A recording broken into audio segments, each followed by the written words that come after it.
Hello, and thank you for joining us on Classic Vinyl Podcast. This is the podcast where we listen to and review songs and every once in a while albums from the classic vinyl era of the 60s and 70s. I'm not content to be with you in the daytime, Tyler, so that's why we're recording this at night. I only feel right when I'm with you. By your Well, side. I'm by your side, yeah. That's what I meant. Something like that. Of course, those are the lines from the song we're doing today, the Kinks' All Day and All the Night, one of their hit songs. And Tyler, what is your history with this song? I know you've heard it. Oh, yeah. I don't know this by the name The Kinks, but yeah, I mean, this is classic, quintessential, popular rock song, love song. Is this a ballad? It's not really a ballad. It's a heavy metal ballad. Okay, heavy metal ballad, that's what we'll call it. Heavy metal of its time, pre-heavy metal, if you want to call it, I guess. All right, but it is a ballad. Yeah, I think this will be the third time we've done a Kinks song on our podcast here. Yeah. Well, let me give you a little history on the Kinks, the group, first. So they were formed as a rhythm and blues band in 1963 by brothers Ray and Dave Davies in London. Dave Davies. Mm-hmm. And his parents must have not liked him. I wonder if that's short for Davies or if it's short for David. One of the two. I wonder if his name is Davies. Double Davies? Yeah, what kind of parent would do that to their kid? I don't know. I wonder if, like, Mr. Rogers had a brother named Roger. You know, so it'd be Roger Rogers. Yeah, like that's kind of the cruelty that I'm thinking. Yeah. The Kinks are one of the original British invasion groups. They are formed, of course, by the brothers Ray Davies on vocals, Dave Davies on guitar, Pete Quaife on bass, Mick Avery on drums. Now, the Kinks had huge influences on bands like The Who and obviously all through the 70s, 80s, 90s, and even into today's rock and roll. And I think they were huge influences on heavy metal, hard rock, everything like that, folk, country, punk. They've inspired all kinds of bands like the Ramones, the Clash, Blondie, Van Halen, and basically every rock group that has existed after them. Not only can you hear the Kinks' influence in all of those bands, you can actually hear this song's influence in those bands. Well, the Kinks are right down my alley, especially the early Kinks. I mean, this was pretty heavy music at the time. Oh, yeah. You know, I mean, this is very guitar driven, which is really what I love. And the Kinks were kind of like the Rolling Stones at the time. They were some of the first white musicians to explore and play rhythm and blues and put it into a rock and roll / pop genre, you know, and really bring it into popularity. They had a lot of success, especially from 1966 to 1972. But really in the 70s, they started to have a lot of band problems, mainly personal issues, a lot between the brothers. Kind of reminds me of Oasis in a way, you know, the original Oasis brotherly feud.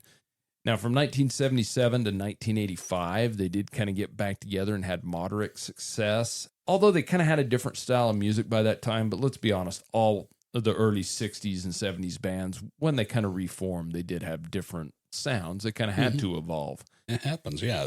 Time passes and people grow. Yeah, exactly. So they've released a total of 24 studio albums, 6 live albums, and 33 compilation albums. Now, in the U.S., they had 5 albums in the top 50, with Kinks, their self-titled debut album, reaching number 7. That's their highest charting album in the U.S.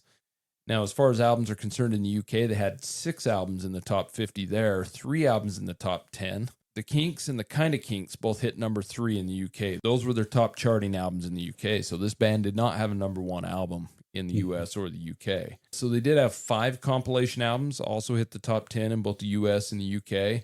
Although they didn't have any albums that hit number 1, they did have 2 EPs that hit number 1 in the UK. Kink Size Session, Quiet Kinks both hit number 1 as EPs. As far as singles are concerned, they've released a total of 78 singles over the history of the band. Now in the US, 7 singles were in the top 20, with Tired of Waiting in 1965 and Come Dancing in 1982, both being their top charting singles in the US, both of them only charting as high as number 6. Kind of strange. I would have thought they would have charted higher than that. Now in the UK, they had 19 singles in the top 20. They did have 3 number 1 singles in the UK. You Really Got Me, Tired of Waiting for You, and Sunny Afternoon, which is a really great song as well. So all in all, the band, the Kinks, has sold almost 70 million albums worldwide, which is a pretty decent number. They were inducted into the Rock and Roll Hall of Fame in 1990. The Davies brothers continued to tour together until 1996, even though the other original members had departed the band. But this is a band that's the Davies brothers. That's really what it was formed off of. That's what everyone knows. That's the vocals. That's the music. That's the guitar. That's the band. But without a doubt, like I stated earlier, one of the most influential bands of the 60s. So do you want to get to the song review? I do. And now it's time for the song review. So today or tonight or whenever we're recording or whenever you're listening, we're going to be doing the Kinks, which is an amazing band in my opinion, all day and all the night. This song was released on October 24th of 1964, which is crazy every time. I know that, but every time I hear the heavy guitar riff in this, I think really 1964. You hear what, say, the Beatles and some of these other bands were doing, and this band was ahead of their time with the heaviness. Yes, they were. The B-side of this was a song called I Gotta Move. Now, the song was written and sang by Ray Davies. The song was from the band's second U.S. album called Kinks-All, which was just released in both the U.S. and in Canada. The album in the U.S. reached number 13 in the Billboard charts. Now, in the U.K., it was released on an EP titled Kinks-All Hits, which reached number 21 on the charts. EPs were pretty big things over there in the U.K., especially during the 60s. The song itself was recorded at Pyle Studios in London and produced by Shel Talmy. Now, we've talked about Shel Talmy here before. He's most famously worked, obviously, with the Kinks, The Who, David Bowie, among many, many others. The song is one of the first rock songs based off of primarily power chords on the guitar. And I mean, this song gets directly into it. It's amazing how strong the guitar is in this. Ray Davies said the record label initially rejected this song for being too blue-collar, too working class, and basically too heavy of a song for 1964 because they just objected to that guitar song, saying it sounded like a dog and it was just too heavy. Kids aren't ready for it. The kids aren't ready for it, but their kids are going to love it. Yeah, just like in Back to the Future, right? Exactly. So there was a disagreement between the band and Jimmy Page. This is a very well-known controversy that Jimmy Page originally claimed that he played the solo on this song, but Ray Davies says, we had to record that song at 10 o'clock in the morning because they had a gig that night, he said, and he recalled that it took him about 3 hours, and Page was actually in the studio at the time in a different room doing a session for something else, and he came in to hear Dave Davies' solo, and he laughed and snickered at it, thinking it wasn't that great or something. That's that stuck-up Jimmy Page side, I guess. Then Ray's like, now he's saying he's played it after he come in and made fun of us for it. So Ray Davies has said, so I think that Jimmy Page is an asshole and he can put all the curses he wants on me because I know I'm right and he's wrong. And I think it's funny that he says he can put curses because Jimmy Page was into that black magic. That's what we love him for. So I don't know where Jimmy Page stands on this today, but at one time he did say that that was him during the solo, and the Kinks completely disagree with that, of course. And I think that's still to this day, really. Listening to the way that story goes, I'm inclined to side with the Kinks. As much as I'd like Jimmy Page's music, I actually agree with that because we've talked about it on all the Led Zeppelin episodes, how Jimmy likes to steal or lift ideas from blues artists and make them his own. And so I can't imagine that he's not trying to steal and lift this, but Jimmy Page is amazing as well. Let's not. He is. We just wish that he would stick to lifting and borrowing from his own work. Like he's done plenty of that too. So one other controversy with this song, and it really comes into play with one of my other favorite bands, The Doors, and their hit song, Hello, I Love You. There was a lawsuit involved in this, and saying Hello, I Love You was directly lifted from this. Dave Davies claims he talked to Jim Morrison, and Jim Morrison admitted to this. Robbie Krieger from The Doors, the guitarist, has stated that's not true whatsoever. So who knows? But I do know it was settled out of court. I kind of see how it sounds similar, but it's a completely different song. So I don't really get that. This song, it goes, girl, I want to be with you all of the time. And then you got, hello, I love you. Won't you tell me your name? It's got an influence there, but I don't know that it's perfect enough to. Well, the problem with songs too is there's really only 12 main chords, right? Yeah. How many songs could you put together that sound similar in ways that there hasn't been lawsuits on? My favorite will always be Vanilla Ice trying to justify Ice Ice Baby was not ripped off from Under Pressure. I thought they knowingly ripped it off. Oh, it's so blatant. He's well, sitting yeah, there- I know it is. You've seen the interview, I'm sure. No. If you haven't seen the interview, YouTube it, Vanilla Ice justifying this. And he's sitting there, he's like, well, you got Under Pressure that's dun dun dun dun dun dun dun dun dun dun dun dun dun. And then you got Ice Ice Baby that's dun dun dun dun dun dun dun dun. And he's like, so it's completely different. Yeah, that's why. Yeah, totally Vanilla Ice. Yeah. So this song, I mean, it really is a lusty rocker where the guy can't stand to be away from his girl from even 1 minute of the day. And Davies has called it a neurotic song, youthful, obsessive, and sexually possessive. And it's a hard-hitting rock song. It really is, especially when you put it in the context of 1964. The song was a big hit for the Kinks. It reached number 7 in the U.S., number 12 in the Canadian charts, number 2 in the U.K. So a big hit for them, and everyone was wrong, including the record label. Kids were ready for this song, and this is exactly what needed it. And this is, in my opinion, one of the earliest heavy rock songs. Maybe not even this one, but just the Kinks in general, right? This is one of them, but definitely one of the early heavy rock songs that have influenced a ton of artists. It's such a fine line to know if something isn't good or if it's going to be a trendsetter. Isn't good in that nobody else is doing it, and so they're not doing it because it's not good, or are they not doing it because nobody's ever done it before, and this is something everybody's going to love? Well, and I think the Kinks, even though they were a part of that initial British invasion, you know, with the Beatles and the Stones and the things like that,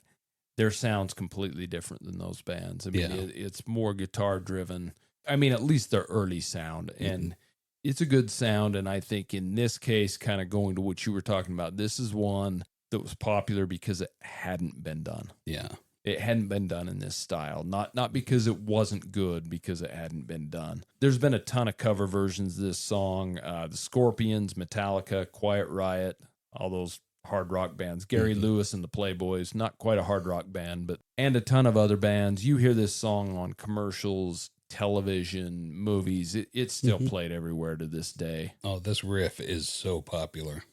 So, Tyler, after listening to the Kinks, now that you know All Day and All the Night belongs to the Kinks, what are your thoughts on this song? My thoughts are I love the Kinks because this song, it starts off so perfect with the guitar, that classic guitar riff that, you know, do, do, do, do, do, do, do, and it's so heavy and it's so thick and it sounds like a dog.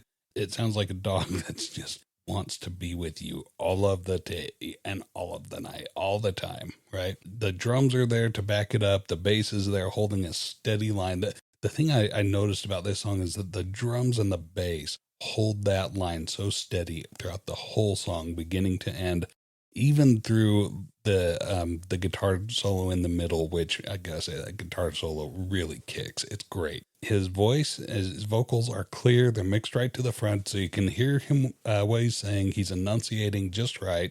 It's so controlled, but it's also so passionate. What he's singing about is this obsession that he's got with this girl. And it's that young love that's so unbridled and so raw. You're going to learn a lot of valuable lessons from that relationship. But it's fun. It's great. And it gives you this awesome feeling. I mean, she's everything to him. He just only thinks about her all the time. And he just wants to be with her all the time.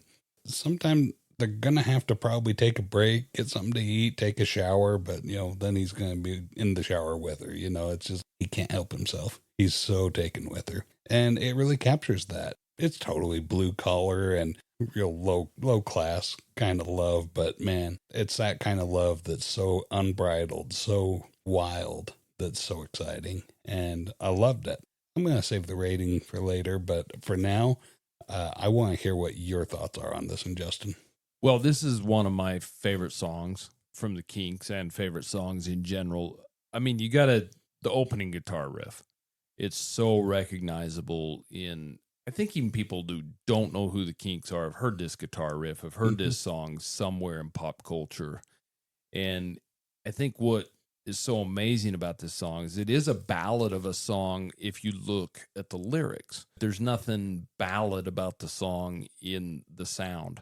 from the heavy guitar. And once again, I got to say, you got to put that into context in 1964 and what everybody else was doing. And this is so far out of that box. That guitar riff is amazing. The guitar through the whole thing is great. I think Ray Davies has an amazing vocal on this. It just fits it perfect. It kind of gives that angst to it and what you're feeling. It puts feeling into the song. The bass line is amazing in this. It's thick. I think the drums are a little tiny bit tinny. I find that to be more just kind of apropos to 1964. Yeah, it's 1964. Yeah. It just sounds kind of like they all did. I think it was more of a mixing thing and the way they mic'd them up. I don't know. I mean, you don't hear thick drums on anything from 1964. Yeah, and like you said, the guitar solo in it, screw you, Jimmy Page, because Dave Davies had this thing down, and it's an amazing guitar solo. The guitar sounds through this whole song, from the opening riff to the solo to the ending, all through the verses and everything are just perfect. This is an amazing song. It's one I've wanted to do for a while. It was suggested to us by a few different people, and so we decided to do it. That's why we didn't put a certain name on it. I think we had 3 emails on this one to do this, and everybody loves this song. Yeah, the Kinks are just an amazing band, and this is a good song. So, do you want to get the song rating? Let's rate it. Song rating. Okay, listener, if this is your first episode, I will briefly explain our rating scale. It's 0 to 10, 10 being the best, 5 being right in the middle. I put this one pretty high. I'd probably even put it even higher if I was to redo it, but put it at an 8. I think what's so awesome about this guitar that I didn't really mention in the review is that this guitar is so simple. It's so basic. And I think that's why Jimmy Page was laughing, because he's sitting there like, oh, the chords are so simple. It's so easy to do this. But nobody'd done it before. Nobody made that noise, and it's so amazing, and we love to see that. And this is another one of those songs that a lot of young beginning guitarists, they pick it up and they learn those chords, because this song's just perfect for that. The Kinks, another one that we did before. You really got me. You really got me now. Yeah, and I think I mentioned it during the review of that a lot of kids picking up the guitar, they learn that song for the first time, because it's such an easy one to pick up. But I think that's not because it's such a simple thing. I think that Dave Davies really took it and brought it down to a level that just took it, and maybe he took something so basic and simple and elevated it, kind of like a chef taking a very simple recipe, but elevating it to something spectacular, So I think now that we've talked about it and reviewed it, put it at an 8. It should be higher than that. Where do you put this one, Justin? Well, so this is a ballad put to an unbridled guitar rocker, and I love it. It's my kind of thing. I rate this song a 9.5. I think this is an amazing song. I think it kicked off kind of the way you do things and the way the guitar could be used. And obviously, we talk about this being the first, and it kind of really wasn't, because You Really Got Me is kind of down the same alley. These guys really were hitting it. I kind of try and put myself in those shoes in 1964 in this British invasion. You've got the Beatles that are definitely more poppy and some guitar sounds. You got the Rolling Stones that are definitely more bluesy. These guys are more just straightforward, heavy rock and roll. Yeah. Especially for the time. And I think their influences have been vast. I mean, when you talk about making kids pick up the guitar, the Kinks are some of the first licks I learned as far as power chords, because they are pretty simple, but they're so powerful. And you so it just makes a difference. Yeah, but amazing song. It's one of my favorites. I really enjoy the Kinks' first 5 or 6 years, their albums, their hits, their singles, whatever was going on those first 5 or 6 years. They're a pretty powerful band. And I think sometimes, and I think especially nowadays, when I do mention those other bands or with the British invasion, I think sometimes the Kinks get pushed to the side, but we forget how important they were to that as well, because they were a big piece to that puzzle. Yeah, for sure. So that's the Kinks and All Day and All of the Night. We appreciate your suggestions to do that song. It's an amazing song. If you have any questions, comments, or concerns, want to let us know what you would rate this song or what you think of our rating, or have any songs or albums you'd like us to rate, send them to classicvinylpodcast@gmail.com. And like always, we couldn't do this if it wasn't for you guys listening. So we really do appreciate it. Until next time, see ya. You know what I'm going to do tonight, Justin? I'm going to go home to my wife and chase her around the kitchen playing this song. This song has changed my life tonight. You better tape this. I will. See you later. See ya.